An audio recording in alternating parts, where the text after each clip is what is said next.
note to self, it doesn't matter if we like someone or not. They're still a person. They're still a soul. They're still alive. At one point in my walk, I believed in abortion. I believed in pro-choice. I believed in all of that. And I didn't necessarily understand what a soul was, or that people had a purpose, or it was very like self-focused. And it was like, well, if an accident happens, I want to be able to, like, it's better to not bring a life into this world if I can't take care of it. Negating the fact that, and ignoring the fact that we're all here for a purpose, right? And who am I to remove someone else's purpose from the world for my own self-preservation, or because I'm not ready for it?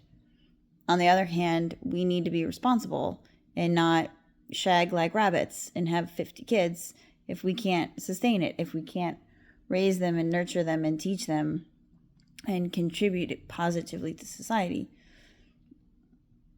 And all of this comes from reflecting on the death of Mr. Kirk, who I've never met. I didn't know, never watched any of his videos, still haven't watched any of his videos. He's all over everything. So I don't have a personal opinion on what he said or his views or what he preached. But I do see what people are saying, what people are doing, and I do admire and have an appreciation for his courage and boldness to say what he believed or thought or felt, to have conversations. Right or wrong, that's not for me to judge. But I admire that boldness because I lack that boldness in many ways. I believe that Jesus has saved me and has saved anyone that believes in him and all of that theological teaching. Sometimes I know I don't deserve that, and sometimes I feel that other people don't deserve that, but that's not my choice, right? Like, I'm a human. It's not my choice who lives and dies. It's not my choice who deserves forgiveness and freedom. Like, that's not my power to have, nor would I want it. But in this situation, it's really exposing everything. Like, it's exposing the hearts of people. It's exposing the darkness even more than what's already been coming out. And I think that's kind of sick. It's painful to see. It's painful to see people that you care about and love, or even just friends, who are praising the death of someone they don't agree with. And it's like, I personally don't understand that heart posture. I don't understand hate that deep. Because even if you don't like someone, they're still valuable.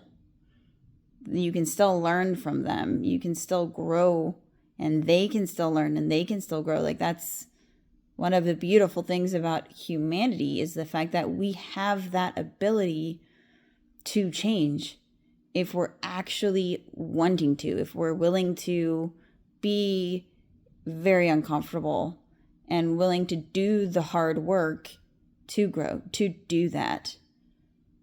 That's not something that ants can do. They don't have that ability to change from being an ant into being a wasp. Like, they're ants.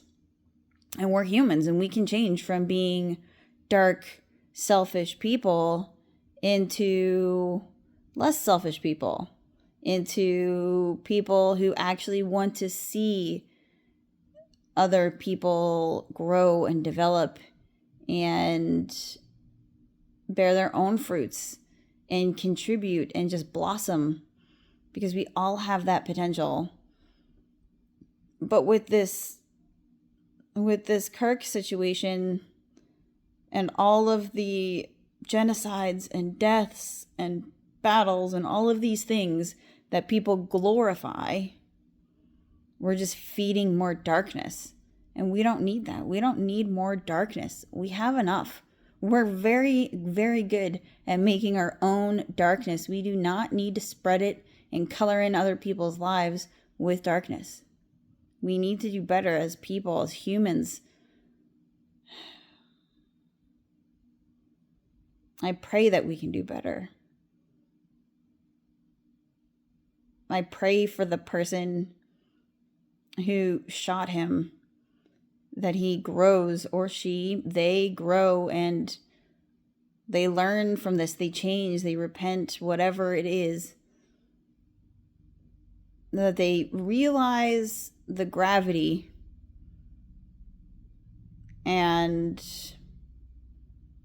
that society realizes the gravity of taking people's lives, whether it's a public figure like Kirk, or an older man getting groceries down the street, or a young girl riding the bus, or a 5-year-old kid at a school. Like, it doesn't matter. We are all important people. We're all valuable people, and we can all improve each other if we actually set ourselves aside for once and try to do so.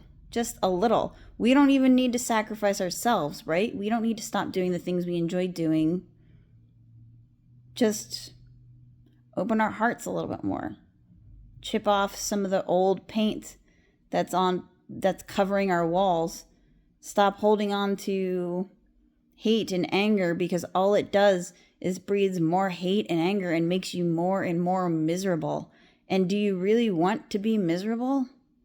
I didn't want to be miserable. I still don't want to be miserable. Sometimes we can't help it, but we can try to work through it and see past it and learn different perspectives and learn to respect each other, even if we don't like each other. And that's a lot of nuggets, right? Like, that's a lot of notes to self. That you don't have to like someone to be able to talk to them. You don't have to be in love with someone to get along with them. You could hate everyone and still live civilly with them. You don't need to be on the same page all the time.